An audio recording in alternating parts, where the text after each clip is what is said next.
비난했어요. 믿는 사람들이 바울을 그렇게 끄집어내렸다고요. 그래서 그것이 퍽이나 힘들었을 거예요. 누구나 위기를 만나고 청성하고 난 다음 위로와 격려를 받으면 좋을 터인데 끌어내리면 참 힘들지 않았겠어요. 바울도 그랬어요. 근데 바울은 특별히 교회에서도 미움을 받았지만 유대인들에게 극심한 미움을 받았어요.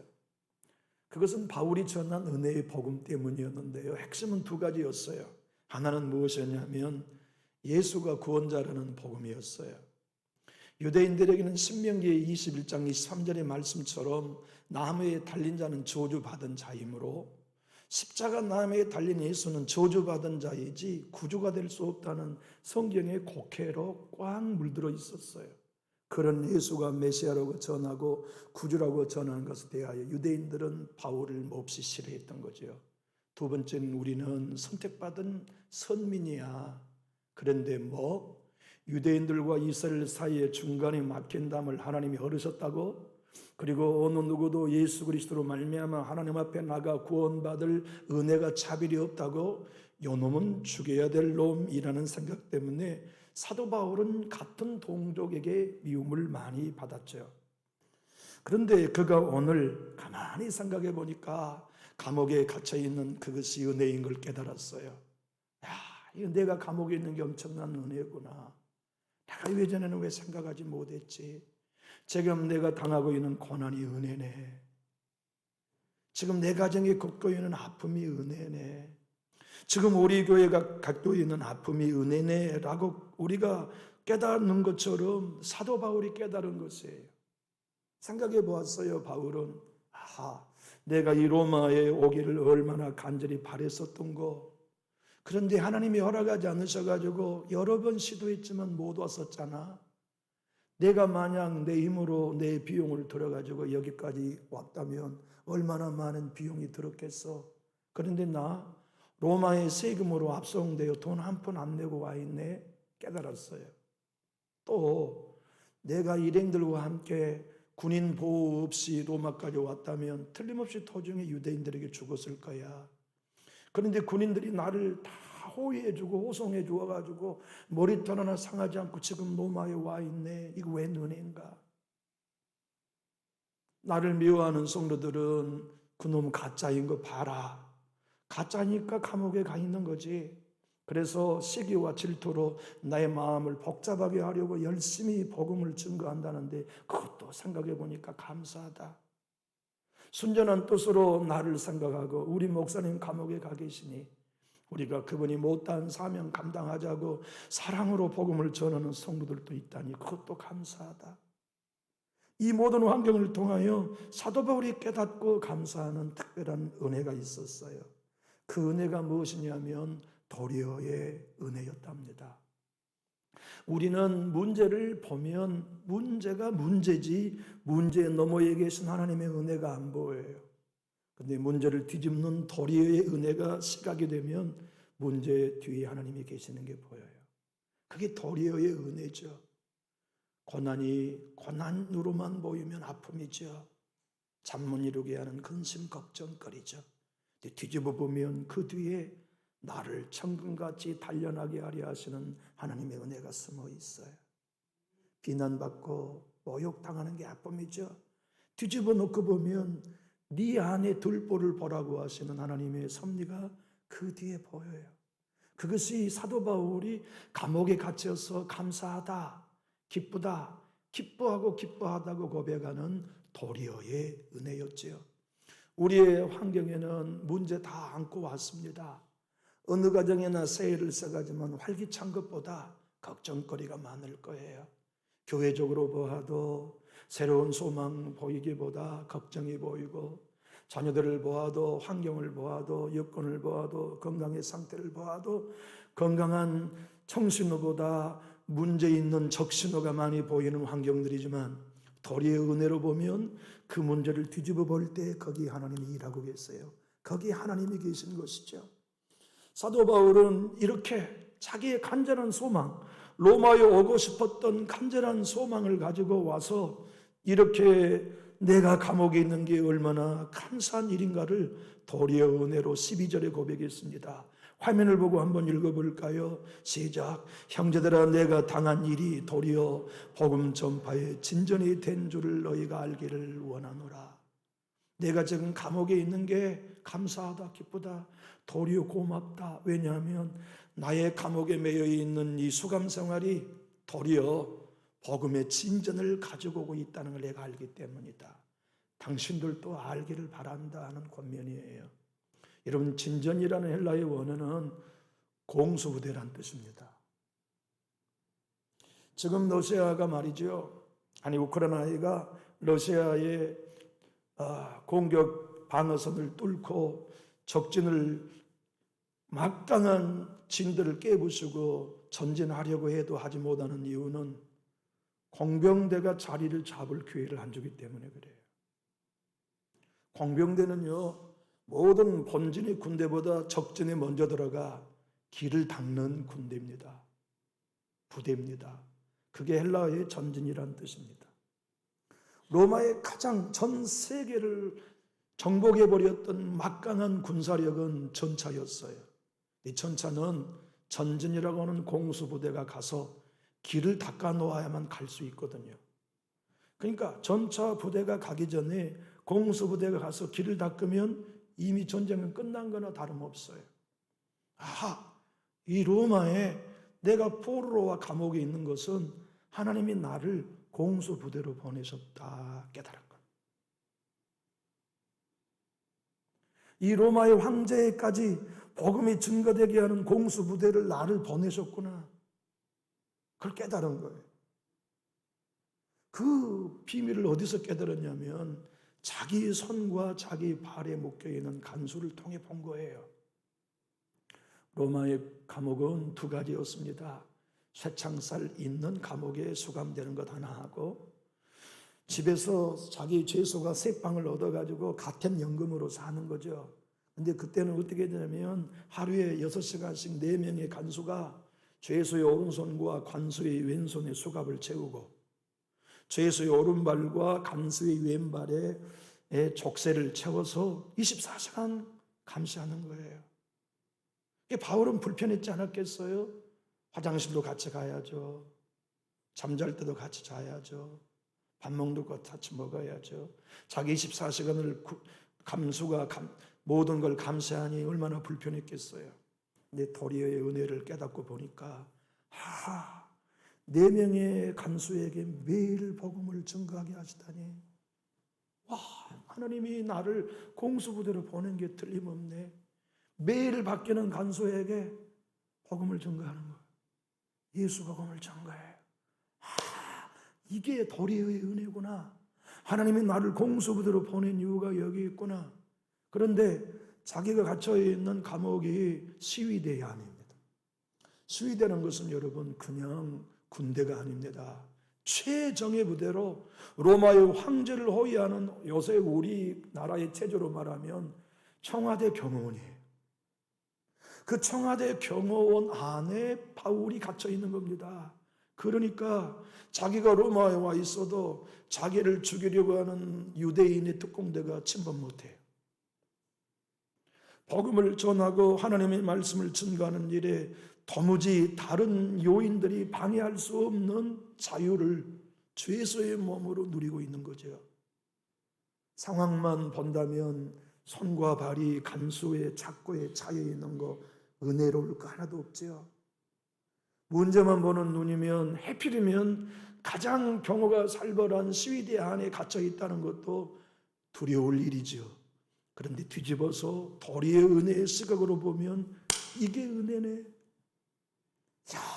이 로마를 그리스도의 도시로 만들기 위한 하나님이 나를 공병대에 나를 공병대로 불러주셨네. 이게 얼마나 귀한 일인가. 이게 얼마나 감사한 일인가.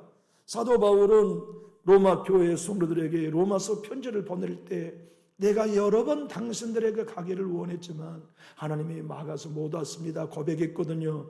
로마서 1장 13절을 화면을 보고 읽어볼까요?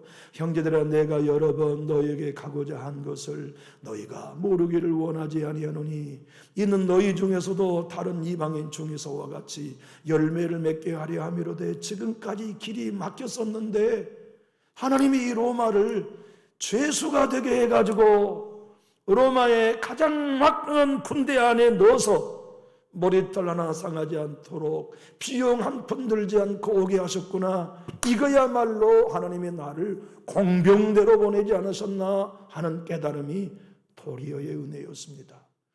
믿음의 눈을 뜨면 뒤집어 보는 시각이 우리에게 생기잖아요. 문제는 문제로만 보면 문제이지만 도리의 은혜로 뒤집어 보면 거기 하나님이 놀라운 섭리 가운데 일하고 계시는 게 보이니까 도리의 은혜는 사도 바울에게만 필요한 은혜가 아니었어요. 새해를 시작하는 교회도 도리의 은혜가 필요하지 않나요? 여러분과 저의 가정에도 도리의 은혜가 필요하지 않습니까? 남편을 뒤집어 넣어서 보면서 거기 안에 있는 도리의 은혜를 보고 자녀의 삶을 뒤집어 놓고 보면 거기에 도리의 은혜가 있고 우리의 질병도 물질의 궁핍도 관계의 아픔도 뒤집어 놓고 보면 하나님이 나를 겸손하게 하려 하시는구나, 깨끗한 영혼이 되게 하려 하시는구나, 땅이 아닌 천국의 소망을 두게 하려 하시는구나를 깨닫는 거죠. 제가 화면에 도리어를 큰 글씨로 한번 만들어 보았습니다. 1장 12절을 다시 읽어볼까요? 시작. 형제들아, 내가 당한 일이 도리어 복음 전파의 진전이 된 줄 너희가 알기를 원하노라. 사랑하는 교회 여러분, 고난이 깨어있는 우리를 쓰러뜨리지 못합니다. 도리어 우리를 굳세게 해줄 것입니다. 문제가 여러분과 저의 앞길을 가로막지 못합니다. 도리의 은혜를 가지고 있다면 그 문제 때문에 우리는 예수님 만나게 될 거예요. 질병이 여러분과 저의 하나님 만나는 걸 방해하지 못합니다. 도리의 은혜를 가지고 있다면 그 질병이 우리로 성령의 사람이 되게 해주실 것이에요. 문제로 한 해를 시작합니까? 절망이 여러분의 가정을 사로잡고 있습니까? 근심 환경이 사도 바울처럼 감옥에 갇히는 일이 많다고 한다면 오늘 뒤집어서 그 뒤에 계신 하나님을 볼 수 있는 은혜, 도리의 은혜가 여러분의 것이 되고 저의 것이 될 수 있기를 예수님의 이름으로 축복합니다. 성도들이 사도 바울을 욕하면서 그에게 은혜 받고 복음을 받았는데 그놈 봐, 가짜니까 감옥에 가 있지. 그 사람이 진짜 사도면 왜 감옥에 갔겠냐. 그러면서 사도 바울의 속을 긁어내려고, 사도 바울 자존심을 더욱 상하게 하려고 사도 바울을 반대하는 교우들이 열심히 전도했다니 참 우스운 얘기죠. 우리 그리스도인들이 읽기에 불편한 내용 아닙니까? 한번 생각해 보십시다. 지도자에게 불편하게 하려고 더 열심히 봉사한다? 얼마나 이게 모순된 얘기입니까마는 오늘 본문이 그걸 증거해 주어요. 바울이 그 일을 당했어요. 많은 성도가 그런 건 아니죠. 소수가 그랬어요. 그런 성도를 보고 목사님의 힘이 되고 싶어하는 사람들은 또 반대로 사랑의 동기, 순전한 뜻으로 더 열심히 복음을 증거한 보고를 받아요. 바울은 고백합니다. 억지로 나를 속을 긁어내기 위해 전도하는 사람이 있다고 하자 내가 들었다. 그런데 나는 기쁘다. 그들이 어떤 동기로 하든지 그들의 열심을 통해 그리스도가 전파되면 나는 기쁘고 기쁘다. 나를 사랑하고 예수님을 사랑하여 복음을 증거하는 성들이 있다는 것도 듣는다. 나는 그것도 감사하다. 그들이 증거하는 건 나가 아니라 예수 그리스도니 나는 그것으로 기뻐하고 기뻐한다. 18절의 말씀을 화면을 보고 한번 읽어볼까요? 그러면 무엇이냐? 거칠이로 하나 참으로 하나 무슨 방도로 하든지 전파된 것은 그리스도니 이로써 나는 기뻐하고 또한 기뻐하리라. 도리의 은혜는 내가 없어요. 도리의 은혜의 시각으로 살아가는 사람은 내 자존심 따위는 없어요. 난 죽었으니까. 우리 교회가 어떻든 나의 신이나 나의 위치는 상관없이 그리스도가 전파되고 있다면 난 그걸로 기뻐. 도리어 시각은 바로 그 태도로 삶을 해석하며 살아갈 수 있게 하는 원동력이죠. 신앙생활은 우리들은 곧잘 주어를 바꾸기가 쉽잖아요. 내가 인정받는 신앙생활, 내가 칭찬받는 신앙생활, 내가 높임받는 신앙생활, 교회생활을 우린 꿈꿀 때가 많잖아요. 그런데 신앙의 목표는 나를 잊어버리고 예수님이 드러나는 거, 예수님의 영광이 드러나는 거, 하나님이 드러나시는 거, 아버지의 뜻과 할아버지의 나라가 이루어지면 나는 무시받아도 돼. 나는 존중받지 않아도 돼. 나는 멸시받아도 좋아. 그 일로 인하여 예수님만 나타날 수 있다면 나는 환영이야. 이게 도리어의 은혜의 시각을 가진 사도 바울의 문제 해석이었습니다.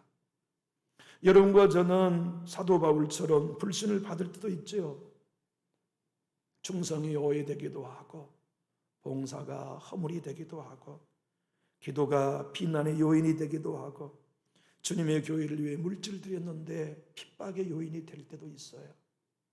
그때 엠만한 그리스도인 도리어의 은혜가 있지 않다면 누구나 낙심하기 쉽잖아요. 아이고 나 적당히 신앙할래 이렇게 가잖아요. 내가 뭘 하고 수고하고 욕먹어 이렇게 되잖아요. 내가 뭘 하고 앞장서 돈 들여가지고 시간 들고 봉사하면서 이렇게 마음 아픈 애린 얘기들을 들어야 돼 이렇게 되잖아요. 도리의 은혜를 가지면 그럴 일은 없어요. 도리의 은혜를 시각을 가지면 그렇게 낙심되고 절망할 시간은 없어요.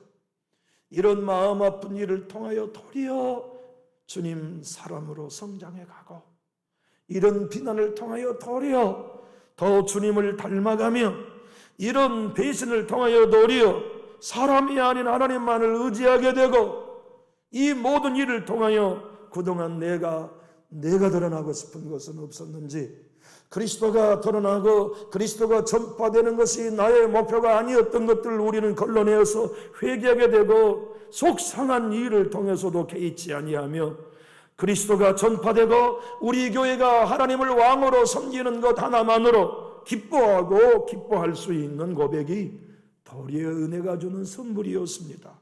쉬운 성경 번역본으로 오늘 본문 18절을 제가 화면을 보고 읽어보겠습니다. 하지만 그들이 내 마음을 속상하게 한다 해도 개의치 않습니다. 그들이 어떤 마음으로 전하든지 간에 중요한 것은 바로 그리스도가 전파되고 있다는 사실입니다. 나는 이것 때문에 기뻐하며 앞으로도 계속 그러할 것입니다. 사랑하는 교회 여러분, 우리의 신앙의 목표는 예수 아닙니까? 예수님을 영화롭게 하는 것. 우리의 예배는 무엇입니까? 예수 만나고 예수 이름 찬양하는 것 아닙니까? 우리의 봉사는 무엇입니까? 허물 많은 나를 통해 예수의 향기 드러나는 것 아닙니까? 저와 여러분이 신앙생활 비난받고 오해받는다고 합시다. 봉사가 혐오스러운 이야기로 회자되고 있다고 합시다. 그때 여러분과 저는 문제와 사람의 소리에 반응하지 말고 도리의 은혜로 반응하는 성숙을 가집시다. 주님, 이 일로 인하여 나는 도리어 십자가 앞에 갈 거예요. 나 가슴 아프네요, 하나님. 나 정말 가슴이 멍들었습니다. 그런데 이걸로 나 낙심하지 아니하고 도리어 십자가의 사람으로 서겠어요. 도리어 예수 따라 걸어가겠어요. 도리어 예수 그리스도만이 전파되는 순수한 정금 같은 믿음으로 서겠어요 하는 도리의 은혜의 시각이 우리 모두에게 얼마나 지금 절실히 필요할까요? 하늘을 써가면서 필요하고, 우리의 남은 여생을 살면서 시작 필요하고 말이죠. 저는 텔레비전이 없어서 뉴스를 못 봅니다. 뉴스를 볼 시간이 없어요. 남전지 교회에 부임해서 뉴스를 본 적이 없어요. 근데 유튜브에 뉴스를 보죠. 일본이 7.6의 강진이 있었다. 제 마음은 곧바로 이렇게 고백했어요. 주님 오실 날이 가까우셨구나. 정말 내가 알고 걸어서야 되겠구나. 정말 내가 깨어 있어야 되겠구나. 왜 그리스도인들은 이걸 못 볼까? 전 세계가 이상기온으로 난리하고 있는 이 뉴스를 보면서 지금이 마지막 때라는 걸 왜 성도들은 감지하지 못할까? 그래, 그것이 주님의 말씀과 같구나. 내가 임재할 때는 노아의 때와 똑같이 먹고 마시며 시집가고 장가가는 일상의 삶을 살면서 영적 둔감함 가운데 있을 거라는 말씀이 맞구나. 사랑하는 교우 여러분, 도리어 은혜를 가지고 예수 그리스도의 시선이 집중되면 다른 영혼 문제되지 않아요. 오직 문제된 영혼은 내 영혼입니다. 즉 하나님의 말씀에 비추어서 깨뜨려야 하고 다듬어야 하고 부셔야 할 영혼은 내 영혼이지 저 문제 많아 보이는 아무개 아니라고요. 저 시끄럽게 말하는 아무개 아니라고요. 진짜 지진을 보면서 미국에 눈이 와야 할 곳에 홍수가 나는 걸 보면서 유럽에 10년이 넘는 가뭄의 뉴스를 보면서 전쟁과 난리의 소문을 들으면서 우리가 도리의 은혜로 깨닫는다면 주님, 지금이야말로 내 영혼을 다듬어야 할 때군요. 내가 하나님 앞에 설날을 준비할 때이군요. 정말 내가 내 삶의 작은 문제에 정말 사람의 몇 마디의 작은 것은 내가 붙들리지 아니하고 도리어 주님 십자가 짊어지고 예수의 제자로 살아갈래요. 나는 도리어 기도의 자리를 찾아갈 겁니다. 나는 도리어 예배의 자리에 집중할 겁니다. 나는 도리어 매일 말씀을 묵상할 거예요. 나에게 말씀하십시오. 나는 도리어 이 혼탁한 시대에 성령의 사람으로 살겠습니다. 이 고백이 새해를 찾아가는 여러분과 저에게 가질 수 있도록 오늘 본문을 통해 말씀하지 않습니까? 성령을 보십시오. 구약에 있는 모든 하나님의 사람들도 도리의 은혜의 시각을 가지고 삶을 해석했어요. 형들이 팔았어요. 보디발의 노예가 되었어요. 아내의 유혹을 뿌리쳐 왕의 감옥에 갔어요. 떡 굽는 관원장과 술 빚은 관원장에게 버림받았어요. 그런데 그곳에서 하나님의 은혜로 총리가 되었어요. 7년에 6년에 끝나고 형들이 동생을 데리고 자기 앞에 왔을 때 요셉은 얼마나 울었습니까? 그의 아버지가 돌아가시고 난 다음에 형들이 요셉에게 엎드려 주여 당신의 아버지가 유언을 남기셨습니다. 요셉아 네 형들을 용서하라고. 그러니 주인이여 우리를 용서하십시오. 이때 요셉은 도리의 은혜로 이렇게 얘기합니다. 창세기 50장 19절로 21절이지요. 요셉이 그들에게 이르되 두려워하지 마소서 내가 하나님을 대신하리이까. 당신들은 나를 해하려 하였으나 도리어는 빠졌지요. 당신은 나를 해하려 하였으나 도리어 하나님은 그것을 손으로 바꾸사 오늘과 같이 많은 백성의 생명을 구원하게 하려 하셨나니 당신들은 두려워하지 마소서 도리어 내가 당신들과 당신의 자녀들을 기르리이다 하고 그들을 강곡한 말로 위로하였더라. 여러분과 저에게 도리의 은혜가 아니었다면 우리는 구원 못 받았어요. 우리는 죄인이었어요. 그런데 예수님을 믿음으로 도리어 하나님의 의가 되게 하셨어요. 이게 복음 아닙니까? 우리는 하나님 앞에 진노의 자식들이었어요. 그런데 예수님이 우리 대신 십자가 나무의 진노를 받아주셔서 도리어 우리는 천국 백성이 되었잖아요. 우리는 하나님 앞에 버림받아야 할 인생이었어요. 그런데 예수 그리스도 안에 있으므로 예수 그리스도의 신분이 우리 것 되었으니 우리가 도리어 예수님의 이름으로 은혜의 보호자 앞에 나가는 특권을 얻은 자 되었죠. 도리어 은혜를 가졌던 이는 어디 요셉뿐이었습니까? 일생 동안 고난을 면제받지 못하고 살았던 다윗은 또 어떻고요? 배신, 음모, 비난, 망명, 헐벗음, 배고픔, 모멸, 수많은 인생의 아픔을 다 겪어본 고난의 종 다윗은 자기 인생을 다 살 즈음에 이렇게 도리의 은혜의 시각을 가지고 고백했습니다. 시편 119편 67절 고난 당하기 전에는 내가 그릇 행하였더니 이제는 주의 말씀을 지키나이다. 도리의 은혜죠. 71절은 고난당하는 것이 내게 유익이라 이로 말미암아 내가 주의 윤리들을 배우게 되었나이다. 도리어의 은혜죠. 여러분과 저에게 도리의 은혜가 눈이 떠지면 다른 사람 볼 시간 없어요. 다른 사람 욕할 시간 없어요. 다른 사람 정죄할 이유도 없어요.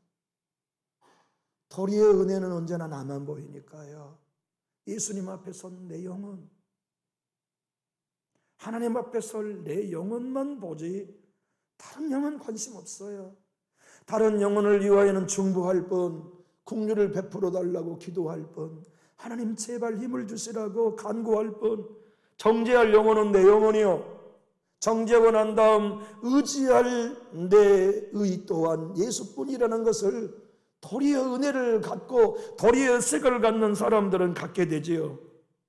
김은혜 권사님은 서울에 있는 아메리카 은행에 오랫동안 근무하던 우리나라 엘리트 중에 엘리트였어요. 서강대학 영어 영문학과를 수석으로 졸업했던 아주 특별한 실력가였습니다. 그의 아버지는 외국어를 5개를 능통할 만한 학자셨어요. 그가 남편을 따라 서울에 있는 미국 아메리카 뱅크를 사임하고 미국에 이민을 갔어요. 그는 율법적인 신앙관으로 살던 여인이었어요. 11조를 기쁨으로 내본 적이 없어요. 11조를 안 내면 벌 받을까 봐 두려워냈고, 주일 성수를 하나님을 영어롭게 하기 위해 예배한 게 아니라 주일을 성수하지 않으면 하나님이 매 때릴 게 무서워 신앙했던 율법적인 신앙인이었어요. 그러던 그가 미국에 가서 큐티를 배웠고, 큐티를 통하여 율법의 안경이라고 하는 게, 이게 조 집사님의 기도만 따나 내가 완전히 종교 생활을 하는 사람이군을 깨달았어요. 그래서 율법의 안경을 벗고 은혜의 안경을 끼고 성경을 보니 도리의 은혜가 보이기 시작했어요. 삶의 문제를 보니 그동안에는 문제였던 게 하나님의 은혜인 것을 깨닫게 하는 도리의 은혜를 발견했어요. 자기는 몸이 너무 약해가지고 남들이 사준 밥도 늘 남기고, 여행을 가면 물만 갈아도 배탈이 나고, 조금은 무리하면 맨날 며칠 누워 있어야 하는 연약한 체질 때문에 전 세계를 비행기 타고 큐티를 가르치고 보급한 일을 타는데 애로가 너무 많았어요.